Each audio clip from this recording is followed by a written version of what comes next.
see you again. It's been a while because of COVID and various other things. How are you doing? Yeah, nice to see you as well. And yeah, it's good to talk, isn't it? I think it's been a long while. It seems forever, but it's a pleasure. It's nice to be reasonably close to each other. We're all, maintaining a little bit of social distance still down here because everything's still not over. But it just feels for football that we're starting to emerge, doesn't it? A bit like everyone, life is starting to return to normal, and clubs can start to go back to perhaps not how they were, because I think the game's changed a lot over this period, hasn't it? I think you're right, it is a little bit, but we're still having to be very cautious and trying to do as much as we possibly can.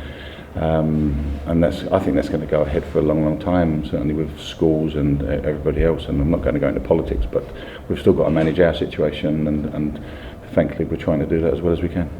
Obviously a very difficult period for lots and lots of clubs. I think we've talked quite a bit on the shows in recent weeks about how well Carlisle have done to manage this situation. How happy are you with how the club have managed to sort of sustain themselves in this very difficult time that all the clubs in the EFL and even above have faced? I'm extremely proud, if you like. The most important thing is our supporters and this club, the club Carlisle United, and how we've got through it. We've managed it. It's been difficult, but I think we can come away with our heads held high, saying that the club security and prevention of other things that could be challenging. I'm happy with how I've dealt with it and the club have dealt with it. I know that obviously the club have been helped over the years leading up to COVID by EWM, and I don't know, do we call it pure pay these days? I'm not entirely sure how that relationship stands just at this moment, but how important has that been to helping the club, along with the income that you managed to get throughout the period of the lockdowns? It's been imperative, and I won't say fortuitous, but ultimately we've managed it very, very well. We have to remember and we have to respect what went on before, because EWM really were a major help and support for Carlisle United, and obviously that's changed now. But more importantly is that when we've had to find a way, we have. I know that there may not be anything more that you can tell us than what we've seen in some of the kiosk and CUSG sort of notes and minutes of late, but there has still been this talk about succession and the future. Still that issue of a relatively ageing board and the dependence on Andrew Jenkins, etc. Are we any further along than what is basically public record at the moment? Is there any news on that side of things? Well, like you, I hear certain things, but I'm really not the person who can give you those answers, because I'm not on the holdings board and I'm not involved in those conversations. I'm purely focused on the deals that have been done and the way forward for Carlisle United, and I really do hope it's a healthy one. Excellent. We'll look to see if we can find out more on that from the right people. What do you make of the transfer window? What's your assessment of the shape that Carlisle United have emerged from that deadline on Tuesday? Healthy. It was hard up to literally minutes before because of certain situations at other clubs that we were dependent on. George leaving, of course, was hard, but fine. We've dealt with that very, very well, in my opinion. And I think that Chris, he had his choices. He had a number of players over this period of time. And he's got what he wanted. He has. No manager wants to lose players, but that was the situation, and you have to be pragmatic and support the manager, which we have done throughout. We've discussed the position a club like Carlisle are in. You can't stand in the way of players, etc. From your opinion, what would you say to fans who say, well, why don't you just say no, that there are prize assets if we're ambitious for promotion? Why don't we just tell these teams no? Yeah, and I understand people asking that question. All I'll say to you, James, and this has got to be considered, is that when a player asks to leave, and all those deals that have gone on, I will say to you now that I've spoken to every player prior to his departure. Most of them have all been offered improved deals before they left. That goes back to McCarran and Galloway. And every player's been asked, are you sure you want to depart? So once a player asks to leave, and every one of those has, everyone has said to me, David, I'd like the opportunity. So then you have a different scenario. Aaron Hayden came to me recently. George, I said to George, are you sure you want to leave? Because he's healthy here. He's a good lad. We brought him in for nothing. And he said, I want to go and have an opportunity to play in the Championship. So with respect, I then have to do what I do, is get the best amount of money opportunity and scenario for Carlisle United. And I believe, and I know, and it has to remain private because that's confidential in any agreement, is that we have maximised everything in those deals. Every one of those players that have departed wanted to leave and take up the opportunity. McCarran now is on the verge of getting a start, which we will benefit from if he starts for Leeds. So, Braithwaite, thank goodness, because this club would probably be in a different place. So, am I happy about it? Yeah, because I've maximised everything, and the board know that. You know, when you say that these things need to remain confidential, you're talking about the undisclosed fees. Yeah. Why has that crept into the money? And why does that? Why, when you're the selling club, you probably don't want to sell the players. They're coming and saying, we want to take them. The players saying, I want to go. Why can't you say, we want to tell our fans what that deal was worth so that they know what value we've got? What, is there no power for the selling club to do that? You know what, I'd love to tell you how much they were. I would, because it might get me a pat on the back. But that's the way that clubs are dealing with things right now, and I don't know. It's not a game of one-upmanship, but it is the way of the world at the moment. I would love to tell everybody. I'd be over the moon. It would be appreciated if I could, because it means that everybody would know how much I could bring it. I brought into the football club in all of those deals, and it's made this club stable. So why not? But unfortunately, it's the way of the world at the moment, James.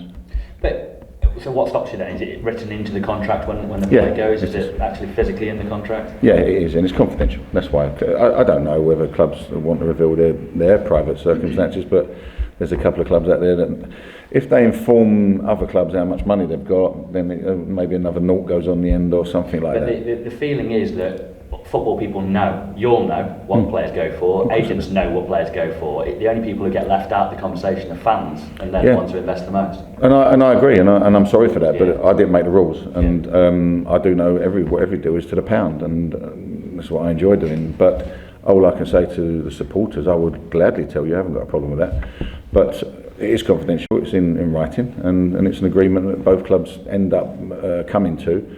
But the days of revealing, I used to think it was a super strength. If you're, Birmingham City got the first £1 million player. Brilliant, they announced it. It's in there now, and it's hidden, and I don't know. I'm not sure. Do you think it's something that could change in football? I mean, there's the review into football at the moment. There's the talk about the greed in the Premier League and things like this. Do you think this is something? There's a sort of a hashtag, isn't there? Fans last. This kind of sums it up a little bit. Why they're the only ones who get left out of this conversation because of these deals? Because the people in the football bubble, they know what's going on, don't they? You know how much clubs have got. Yeah, I do, and I say I don't make the rules. Yeah. It might become transparent. It only becomes transparent when you go to Company's House at the end of the year and find out, and it's transparent when each club deals with agents, and that should be healthy. It should be transparent. Why not? Because I'll be over the moon for that. It's in there now, and at the moment it may well change. But as I say, when the books are filed, you'd like to think that they're transparent as well, and other clubs reveal how much they're spending. Tell us about the deals in then, and the players you got in, working right up to the wire. I mean, Jonathan Denzey coming in after the deadline actually, but with all the paperwork filed, of course. Yeah, it was late. It was around sort of, we got let down in the afternoon. Somebody else made a decision on another player, and then another player, and then one was playing on Tuesday night, and then that changed because the player took a knock. So you don't want to bring an injured player in. But I'm delighted with the one we've got. He's very bright, and he's through one of my contacts we managed to get a contact with Arsenal, and I'm delighted that he's through the door because he was very well respected, and I didn't think we'd get him. So it was all hands to the pump late on, media, Sarah, and obviously we were hoping that we got the deal, and thankfully we did.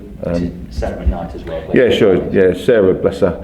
I know it was a little girl's birthday as well, so we can only deadline day. Yeah. So, yeah, it was a right day. So no, bless her. She's fantastic, and as are all the staff. They really are, and we thank them for their support. Just like the media guys, it was we had to do what we had to do because basically, I think Chris has mentioned it. Other clubs didn't perhaps get their targets, and then you have to go plan B, plan C, and obviously find the best solution. The goalposts get moved later, I imagine. Kelvin as well, and Jordan Gibson. Well, Kevin Mellor, who's in the team today, Jordan Gibson on the bench, coming in late. Do you feel that coming out of this window that Carlisle are as strong as they were at this time last year, with Aaron and George gone? Me personally, yes, I do. I wish them boys well. But we've brought Kelvin Mellor in, who we tried to get last year, and if you see the size of him and his experience, George hasn't got that yet. Bristol City have paid for potential. George has played something, I don't know, 40 odd games, and we wish him well. But he's still not there yet, and Bristol City know that. So George faces that dilemma of do I play, and probably he might have to wait for his opportunity, I don't know. And we wish Aaron every success. And as I said to you, when a player says he wants to depart, then you have to do what we do. Certainly I have to do what I have to do, and that was a good move for us. You've got to remember we brought in Morgan Feeney, who reputably was one of the best centre-halves around 2 years ago until he had his injury of his hamstring. So we're hoping he comes through and he's really fit. In fact, I've just had a good conversation with him and he feels good. He's pleased where he is. And in Corey Whelan, we know that we've got a very, very good player, who has shown that already. Potentially he came in maybe as a player that could be versatile, but I think everybody's seen what a good athlete he is, and he's been already a very good asset to us. And then we brought in Jonathan, who will equally be equipped at being successful in that place. So yeah, I believe we are in with the players that have gone in and out, yes. Are Carlisle comfortable with where you are now, or is there scope to be looking in that free transfer market, just in this sort of early position after the window's closed, with the players who perhaps got themselves out of their contracts later on? Well, yeah, there are those players, and I was talking to one yesterday, but that's down to Chris. Chris picks the team, Chris picks the players. Chris has the players that he wishes. He picks everything to do with the football side. That's not my decision. That's nothing to do with me. At the end of the day, you don't need two leaders in there. He gets advice, he gets support, and he has done. So I think Chris is happy. Yeah, listen, there's always going to be it's football, happens, but we've done our business very well. And if there are one or two surprises, then if Ross Barkley wants to come here, great, I'll be over the moon. Of course, you work in League Two football with Carlisle here. Can you understand why fans of League Two football, clubs like Carlisle, sort of feel like if players come in every year, if they're not good enough, they go, and if they are good enough, they go? There's that feeling that you can never have a player you can just sort of say, he's our guy for a little while. Speaking of guy, you of course one positive where you did. Well, I was going to say to you, there's a positive there, I think, in Callum Guy, who I was never going to let go. I did have a very serious conversation with somebody, and I said it's not for sale. So he wouldn't be going anywhere. I told the manager that he wasn't going, and I would do everything in my power. This is David Holdsworth, my power, that he wouldn't go through that door. I like Callum. Callum's got the opportunity to sign a new deal if he wants it. He can have it. I told him this 6 weeks ago. If he wants to sit down with me again, I'll gladly give him a new deal. He can stay for as long as he wants. So I want you to take that theory of everybody and perhaps just tweak it a little bit. I want Callum to stay. I'll give him a new deal. He can have a new 2-year deal. He can have a new 3-year deal if he wants it. So let's try and get that myth that I want longevity of all the players. But when a player asks you to go, you have to be respectful of that, and you have to look at the best situation for your football club. I've done that, and we've acted accordingly. There's a number of players here. Johnny Mellish, who's been here a few years now, I'm delighted that he stayed. He scored 16 goals last year. I'm over the moon that he's in that shirt today. As I am, I'd like a number of those to sit down and have new deals. Now the window's shut, I will be looking and addressing that. So I think over the last 3 years, it's got better and better and better. Perhaps people don't see that, and you don't really want to see it sometimes. But last summer, was the highest retention that this football club's had for a very, very long time because of the deals that I'd made. Now, 3 years ago, when I first came to this football club, everyone was getting a 1-year deal. They were all on more money, on a stupid bonus scheme, and that's been dealt with. It's been put in place. We're in a healthy place, this football club, because of those deals that have had to be reduced, had to be restructured, which that's completely been redone. So rest assured that Carlisle United is in a healthy place in terms of our future, right now, and where it goes from there, who knows? I know the fans won't, because they're all undisclosed anyway, but they haven't seen you go and spend £250,000, £500,000 on a player in the light of the money that's come in. I suppose that money that has come in is what puts you in a position where you can offer these new deals to your marquee players. Yeah, like Liverpool. Liverpool have been criticised this year for not spending Ronaldo money or whatever money, basically. But we're in a healthy place. I can actually offer those new contracts, and some of them have been rewarded already, which is great for them to stay here and know where their futures are. And I want that to continue. They've got to perform. Chris Beach and the team have got to perform. And if they perform, then they'll be rewarded. That's just the way of the jungle, in my opinion. And that's not politics, that's the truth. And if someone deserves it, then they'll get their new deals. I haven't got a problem with that. Just final one. It's something we've been talking about since it was pointed out to us last season. It's 16 years. We're into the 16th year since this club got a promotion. Do you feel that you're in a good position, as you say, financially, and you feel you're stronger than you were this time last year to try and change that and to give the fans the incentive to come and get behind it? Well, if you put on a Carlisle badge, you've got to go and wear it with pride. And the fans do that every week, home and away. And I want them players to do that. I think when you come through what the whole country's been through and the whole world's going through, fans will be delighted. But at the end of the day, there's one thing that they want, that's 3 points. And Chris, his staff and the players have got to pull on that share with pride and do everything they can, go to war, do what you need to do and fight for every point. And I'm happy that where they are. Do I want more? Of course I do. David, thanks for your time. You're very welcome. That's great for me. A couple more, David, because we are rapidly heading towards kick-off. On that accusation that we do get levelled about ambition, how difficult is it for you to marry the perception of ambition with keeping the club on an even keel? It's very difficult because everybody wants to be in the top 2, 3, 4, 5, 6, 7. Everyone wants to be in that place. You do get bumps in the road, minor disruptions, and you deal with them. That's why I do what I do, and I enjoy it. It's not always easy. It's actually not even pleasurable, to be honest. But you roll your sleeves up and you try to do your best all the time for the community, the supporters that have supported us for a bloody horrible time. The children, the people, the support is fantastic. It's great to see the new kit with Thomas Graham on it. Thank Roger Smith for all that. And you know, these things we'll work hard and we'll graft. But I want the players to go on the pitch and roll their sleeves up. And that's the be all and end all, isn't it? It's interesting to hear you talk about the fact that should we get through this next few months and you think, yeah, we need to add, you feel that there's an approach to the board that can be made there? 100%. That's a good place to be. 100%. That's what I will do if we necessarily need so. Chris will get support, no problem whatsoever.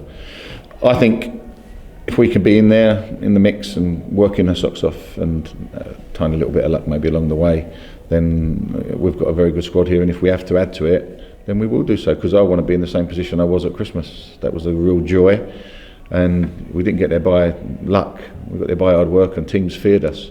So we've got to try and find that again.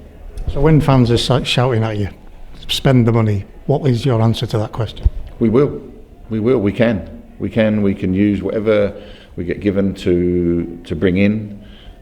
If Chris needs extra, we will find it, as we did last winter, because that's what we do, that's what I do, and I enjoy that. And nobody in our club expected the dip when that came, and for various very good reasons and understandable reasons. And now we're back and healthy, and the club's in a good place, and I want this club to continue its success. And just finally, David, because it is about to kick off, our ears pricked up as soon as you mentioned Callum Guy, John Mellish and others that you've already said contracts are there. Has that gone any further? Where are we at in terms of those boys responding to that? Well, the windows, first and foremost, that will be confidential, out of respect for the players. But I saw that coming, with respect to the boys. You have to see that coming. If you don't, then you're not doing your job. So, and I sat down with Callum, who had just been made captain of the football club. It's a real honour to be a captain of any football club, especially here. He's loving that. He's shown loyalty. He's not knocked on my door, which I admire Callum for, because he may have had a lot of people in his ears behind the scenes, as do maybe various others, because agents love to do that. They do. They love to be disruptive, and I have a great way of getting rid of them. That's easy, and I think if they want new deals, just sit down and try and get to that. David, thanks for your time.